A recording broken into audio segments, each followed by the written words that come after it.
आप देख रहे हैं आरजे रमझाझर और मैं हूं पुखराज सिंह। इंसान को इंसानियत की सीख देने वाले विश्व के सबसे वृहद संविधान के निर्माता डॉक्टर भीमराव अंबेडकर जी की 64वीं पुण्यतिथि बस्तर के युवाओं ने जरूरतमंद और बुजुर्गों के साथ कैसे मनाया, देखिए इस रिपोर्ट में।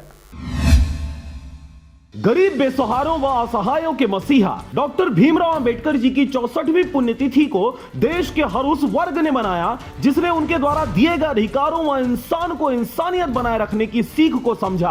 बाकी सब तो किसानों के आंदोलन को बेबुनियाद और आतंकी करार देते रहे। केंद्र की सत्तारूढ़ पार्टी दिल्ली में सुलग रही आग को हवा देते हुए पाकिस्तानी सीमा पर आग बरसाती रही और इधर देश के किसान अपने अधिकारों की लड़ाई खुद के कंधों पर लिए हुए खुद के बनाए सरकार से अनुनय विनय कर रही है। वहीं इस दौरान 6 दिसंबर को पूरे देश में इंसानों के मसीहा डॉक्टर भीमराव अंबेडकर जी की पुण्यतिथि मनाई गई। इस अवसर पर धरना दे रहे किसानों ने भी उन्हें याद किया और सत्तारूढ़ों ने उन्हें दरकिनार करते अपनी सत्ता बचाने का प्रयास किया। आपको बता दें कि 6 दिसंबर 2020 को भारत देश के संविधान निर्माता डॉक्टर भीमराव अंबेडकर जी की 64वीं पुण्यतिथि मनाई गई। इस अवसर पर जगदलपुर के युवा साथी अपने मानव धर्म को निभाते हुए गरीब व बुजुर्ग महिलाओं को ठंड के मौसम में भी कांपते हुए लोगों को कंबल बांटा और जगदलपुर वासियों से निवेदन किया कि कोरोना की इस महा कठिन घड़ी में जहां भी किसी गरीब व असहाय को रास्ते में ठंड से कांपते देखें, उन्हें अपने मानव होने का परिचय देते हुए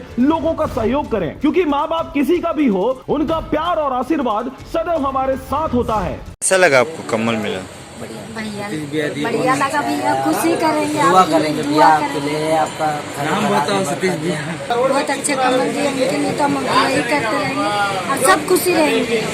बस हम लोग मानव धर्म को निभाते हुए इस पुण्यतिथि को मनाने वाले कार्यक्रम में भाई सुमित चौहान, सतीश वानखेड़े, नरेंद्र भवानी, श्रीमती हिमानी भवानी, तुषार बाज, विनय सोना, विक्रम लहरे उपस्थित रहे। बस्तर से ब्यूरो रिपोर्ट आरजे रमझाझर।